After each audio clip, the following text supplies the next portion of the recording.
That iPhone XS Max is making Apple a lot of money, and we put the iPhone XS through the ringer. Let's get to the core of Apple news and rumors. The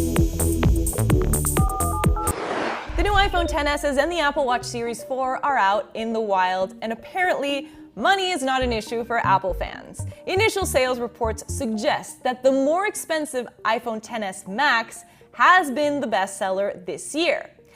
In fact, the XS Max is outselling the smaller XS by 3 to 4 times according to analysts. In fact, demand in general is up from last year. The more popular of the models is the 256 gig version, which costs $1,249. Now, if that's not impressive enough, let's take a look at how much Apple is supposed to be making from each one of these units. According to Tech Insights, it only costs Apple about $450 to make an iPhone XS Max with 256 gigs of storage. Now, to get this price estimate, the company took apart one of these phones and calculated the price per component.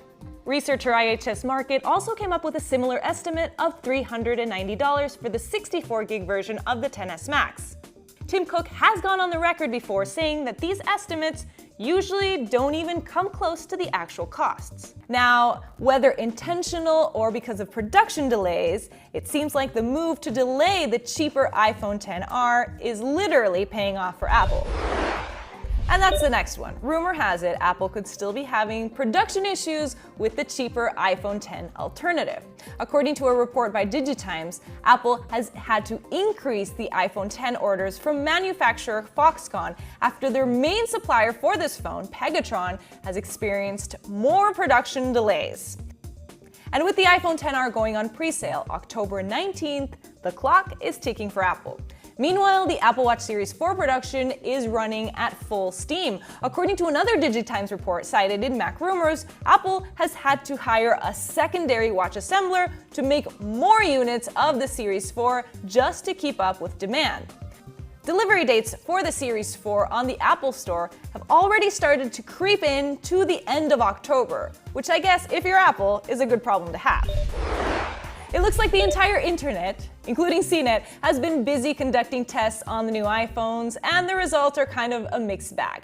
Now let's start with the bad news, which is the battery. Now, thanks to iFixit's teardown, we know the actual size of the battery on the XS and the XS Max, which could play a part in how much it lasts.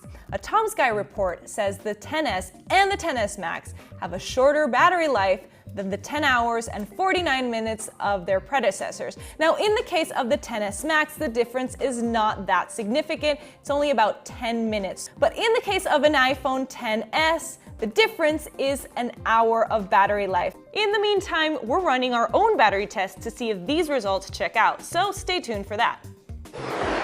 Now, if the battery is your main concern, you may want to take that into consideration before you buy a XS. But if, like me, the camera is your main priority, there's good news, and that's that you're getting a better camera despite it having the same amount of pixels as last year's iPhone X. Lexi's camera test proves that the Smart HDR on the new XSs really makes a difference at evening out highlights and lowlights, especially if you're shooting in direct sunlight or in low light with high contrast. And portrait mode shots look a lot more natural thanks to that adjustable blur. The other bit of good news is you may also be getting a tougher phone. I conducted my own informal drop test where I dropped a brand new iPhone XS twice from hip height and twice from eye level, and the phone survived with minimal damage.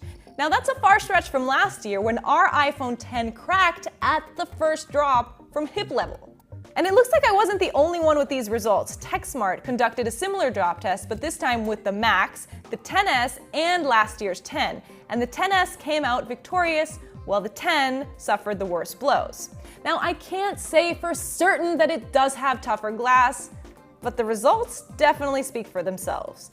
And this week, we're doing a dunk test, so stay tuned for that. Camera test, battery test, water test, drop test. What other kind of testing do you want to see us do on that iPhone XS? Hit me up on the comments section below or on Twitter, and make sure to catch us next week with more Apple Core.